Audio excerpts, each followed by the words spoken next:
That beautiful offertory. I wanted to share a few thoughts before we go into the story time today. First of all, I wanted to thank our deacons, PCMK deacons. Thank you for organizing this time together today.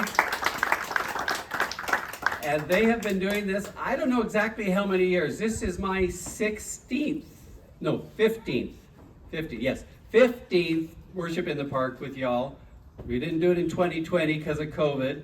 But I recorded a story for you. So I've done 15 stories of Bill and Susie for you. And I know you'd been doing this for 4 or 5 years before I came. So maybe this is our 20th, let's call it our 20th annual Worship in the Park. Let's round it off. 20th annual Worship in the Park. What a great tradition this has been.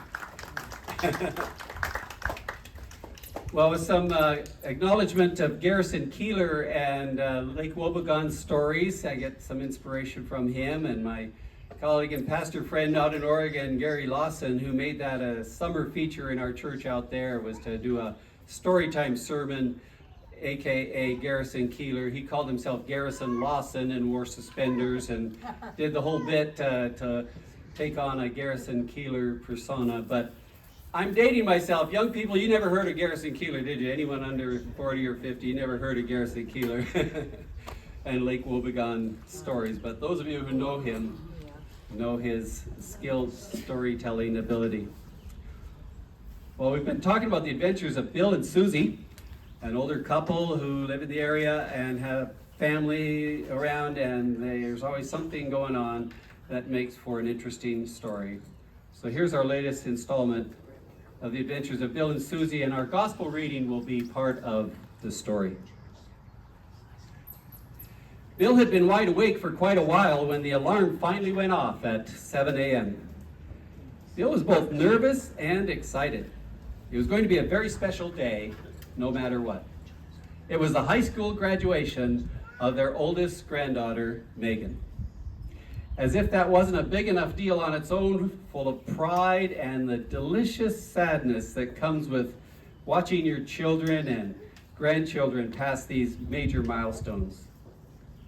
Not only was it her graduation from Pleasantville High School, but she was going to be the salutatorian, and she had submitted her grandpa's name to be the commencement speaker for the class of 2026.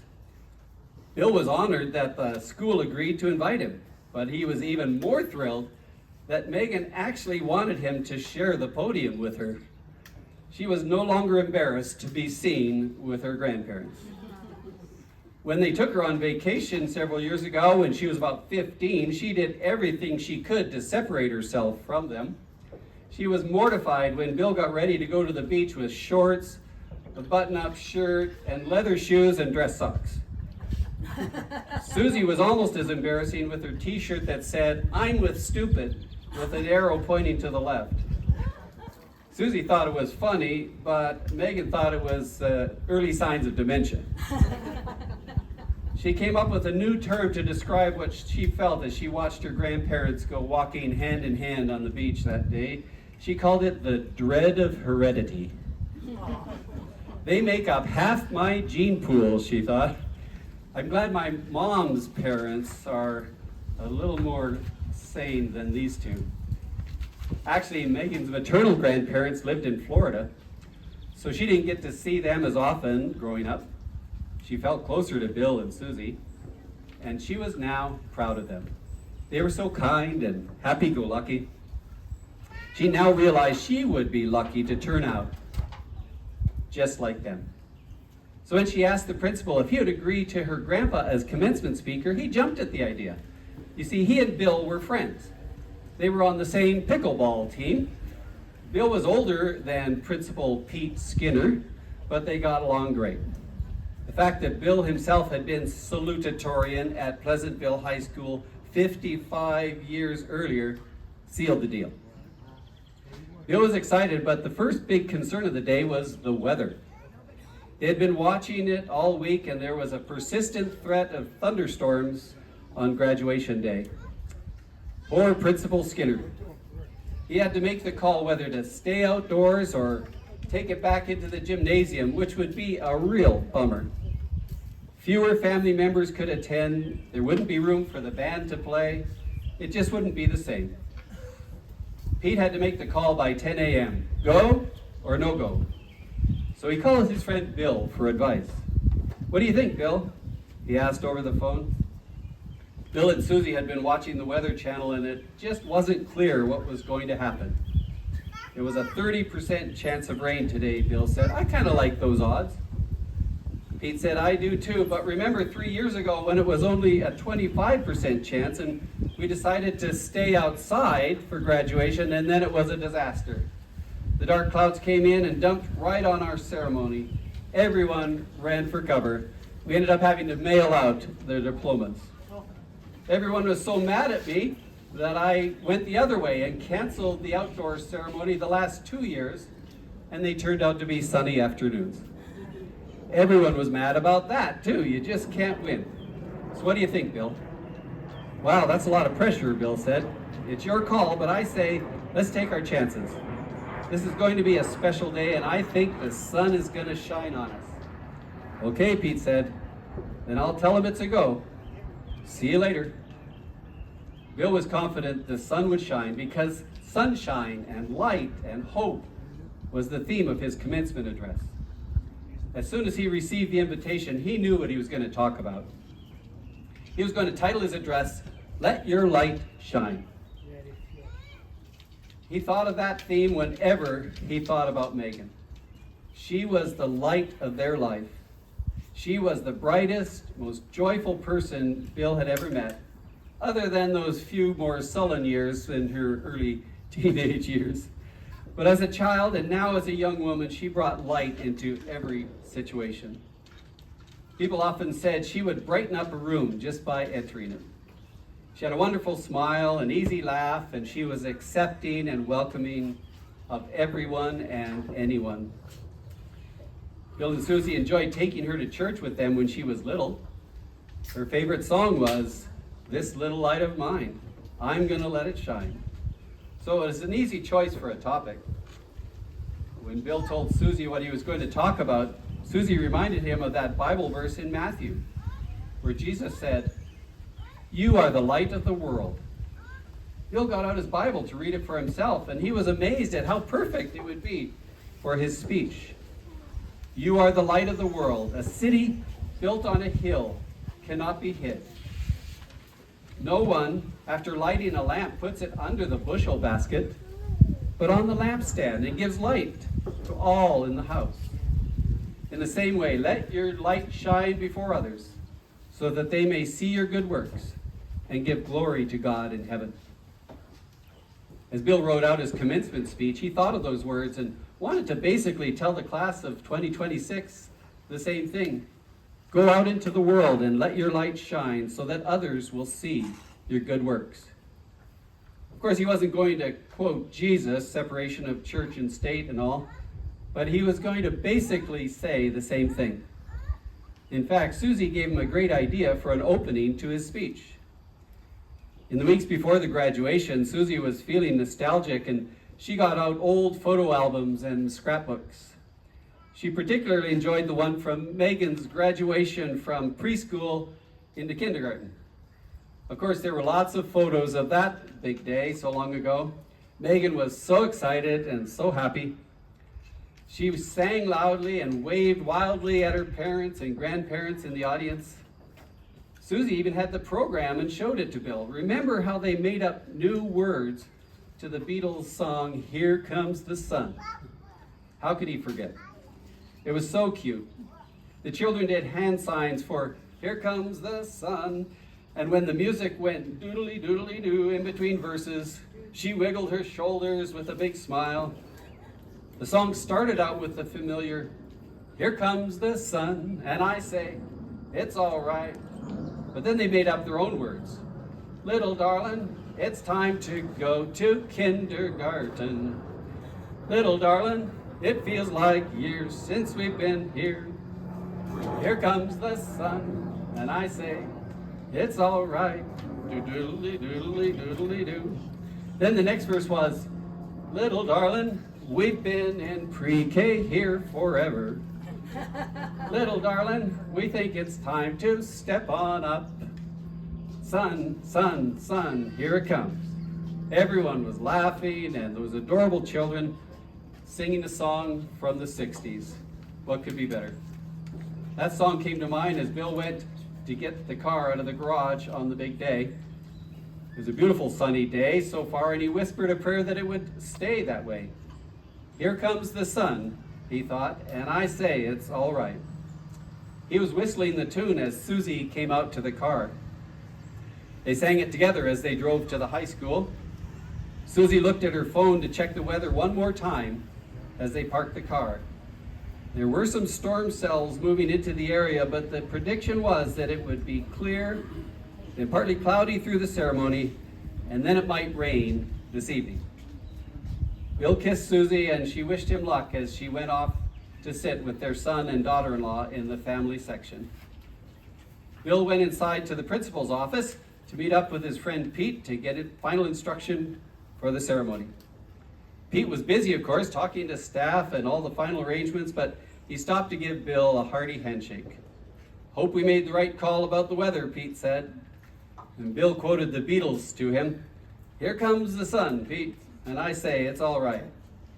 "Okay, sun, sun, sun, here we come," Pete said back to him. Bill was going over his notes when someone hugged him from behind. "Are you trying to give me a heart attack?" he said to the person he knew would turn out to be his granddaughter. When he turned around and saw her in her gown and mortarboard hat, he felt breathless. She looked so beautiful and grown up, but he instantly recognized those same eyes, that same smile, that same happy face as that 5-year-old stepping up, ready to start kindergarten so long ago. Now she was ready for college. She was truly going to let her light shine for all the world to see. Bill gave her a proper hug and told her how proud he was of her. He said, "Are you ready for your speech?" "I think so," she said. "Are you?" "Of course," Bill said.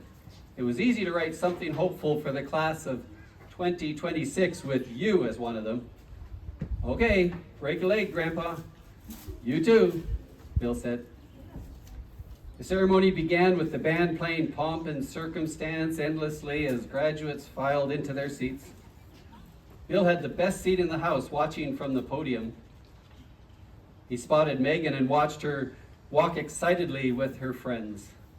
He was practically bursting with pride when they introduced her as the salutatorian. Her speech was funny and thoughtful. She thanked all the people in her life, including her grandparents, her parents, and all her teachers. She even talked about how AI could never replace the wisdom of family and teachers, and she looked over to Grandpa Bill when she said the word wisdom.